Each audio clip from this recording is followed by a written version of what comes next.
बिस्मिल्लाहिर्रहमानिर्रहीम। अस्सलाम वालेकुम वरहमतुल्लाहि वबरकातुहू। स्टूडेंट्स, आज हम पढ़ेंगे grade 7 subject science chapter number 1 heating and cooling. और हीटिंग और एंड कूलिंग में हमने पढ़ना क्या है, ऑब्जेक्टिव्स क्या है, to know about conservation of mass. ठीक है, तो टॉपिक हमारा क्या है, मास इज़ कंजर्व्ड। अगर आपके जहन हो तो पिछले लेक्चर्स में हमने पढ़ा था, हमने changes in states of matter पढ़ा था। ठीक है, क्या पढ़ा था, changes in state of matter. ठीक है, कि मैटर के स्टेट्स में कौन कौन सी चेंजेस आती हैं। ठीक है, और वो चेंजेस क्या थी कि पहले सॉलिड, लिक्विड, ठीक है, इसी तरीके से गैस में भी कन्वर्ट होते हैं। जो मैटर होता है, मादा होता है, वो सॉलिड में भी, लिक्विड में भी कन्वर्ट हो सकता है, गैस में भी कन्वर्ट हो सकता है। ठीक है, तो जिस तरह हम एग्जांपल पढ़ रहे थे वाटर का, ठीक है, आइस, ठीक है, आइस, आइस पहले हम उसको कूल डाउन कर लेते तो आइस बन जाता है। ठीक है, और मुख्तलिफ प्रोसेस इसमें होते हैं जिसको कहते हैं फ्रीजिंग। ठीक है,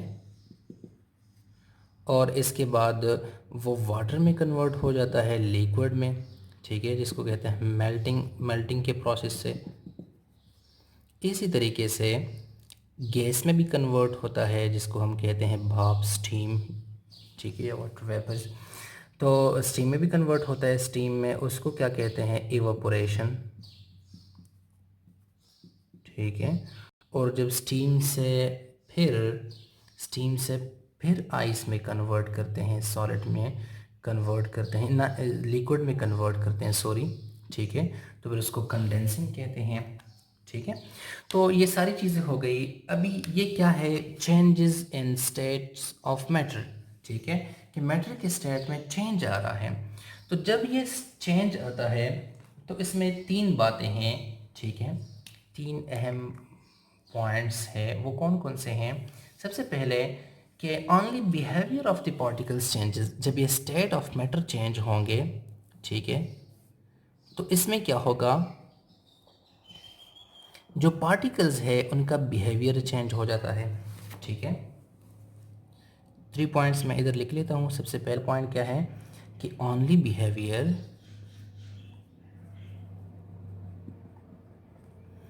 ऑफ पार्टिकल्स चेंजेस। ठीक है, कि उसकी बिहेवियर में चेंज आ जाता है। एक्चुअल पार्टिकल्स रिमेन सेम, जो पार्टिकल्स का नंबर है, या नंबर ऑफ पार्टिकल्स हम भी लिख सकते हैं, number of particles remain same. ठीक है, थर्ड नंबर पॉइंट क्या है कि टोटल मास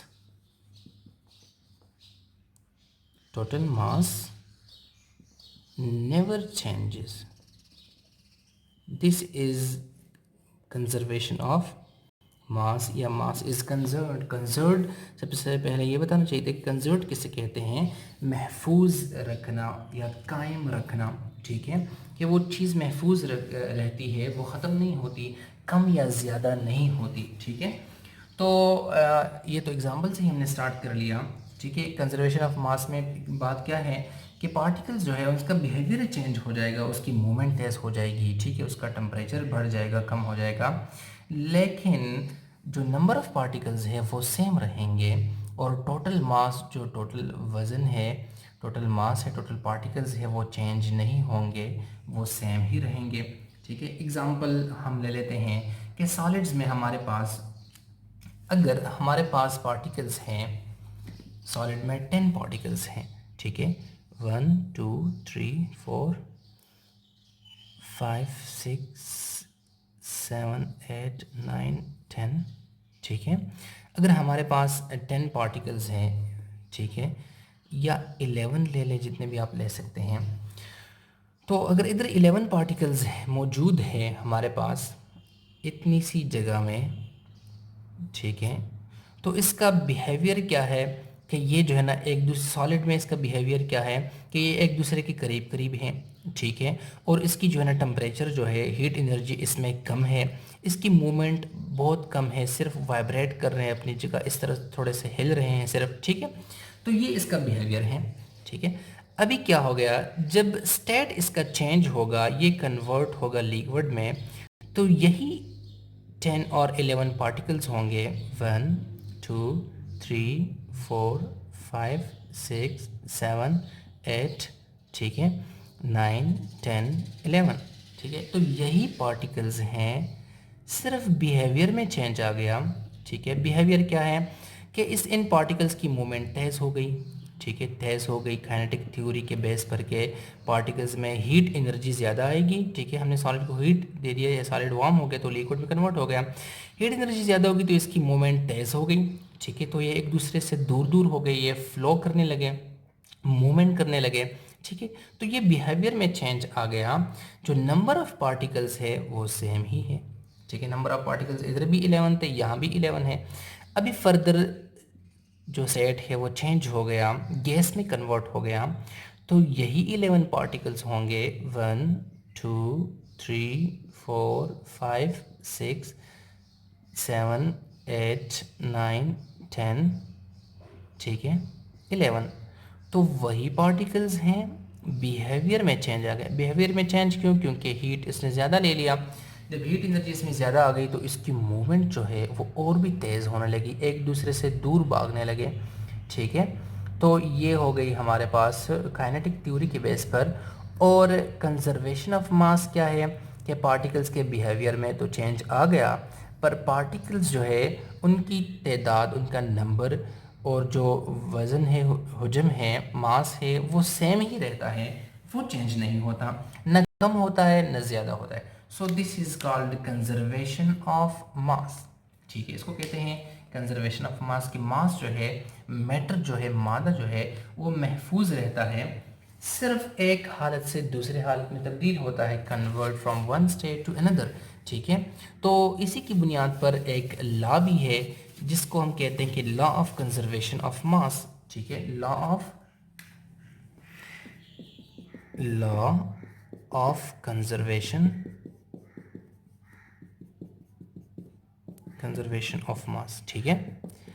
तो इस लॉ में ये लॉ क्या कहता है कि मास जो है वो सेम ही रहेगा, वो कभी भी चेंज नहीं होगा, ठीक है। इसका स्टेटमेंट क्या है, इस लॉ का स्टेटमेंट, ये लॉ क्या कहता है कि मास can neither be created, mass can neither be created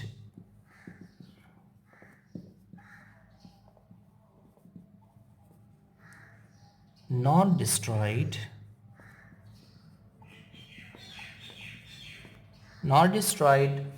during a chemical reaction। कि जितने भी केमिकल रिएक्शंस हैं, एक स्टेट से दूसरे स्टेट में जो है ना चीज़ें कन्वर्ट होती हैं, ठीक है। तो इसमें ज़रूरी बात क्या है कि मास जो है वो कभी चेंज नहीं होगा। मास के नाइदर बी क्रिएटेड, न तो वो मास बढ़ सकता है, जिस तरह हमने देख लिया कि जो 11 पार्टिकल्स थे तो वो तो न ज़्यादा हो गए, नॉट डिस्ट्रॉयड, न कम हो गए, during a chemical reaction, during a chemical process, कि एक प्रोसेस में कि एक स्टेट से दूसरे स्टेट में कन्वर्ट हो रहे हैं, तो उस दौरान न तो पार्टिकल ज़्यादा हो गए न कम हो गए, वही सेम के सेम रह गए। So this is the law of conservation of mass, ठीक है। और ये स्टेटमेंट किसने, साइंटिस्ट कौन था जिसने ये लॉ पेश किया था, मुख्तलिफ एक्सपेरिमेंट्स करके, ठीक है, क्योंकि सारे एक्सपेरिमेंट्स ही होते हैं साइंस में। लेवाइजर, ठीक है। तो लेवाइजर एक साइंटिस्ट था जिसने ये लॉ पेश किया था कि मास can neither be created and not destroyed during a chemical reaction, ठीक है। तो स्टूडेंट्स, ये हो गया आपका लॉ ऑफ कंजर्वेशन ऑफ मास, या मास इज़ कंजर्व, ठीक है। तो आपको क्वेश्चन आ सकते हैं कि हाउ मास इज़ कंजर्व, कि मास कैसे कंजर्व हो सकता है। तो आप तीन बातें आप उसमें लिखेंगे, 3 पॉइंट्स के, कि मास की जो जब स्टेट में चेंज आता है, एक हालत से दूसरी हालत में बदलता है मैटर, तो क्या है कि only behaviour of particle changes, एक बात ये हो गई। दूसरी बात क्या है कि एक्चुअल पार्टिकल्स रिमेन सेम, या the number of particles remain same. Third number point ये आप लिखेंगे कि टोटल मास नेवर चेंजेस, की जो टोटल मास है वो कभी भी चेंज नहीं होता, ना ज़्यादा होता है ना कम होता है। ठीक है।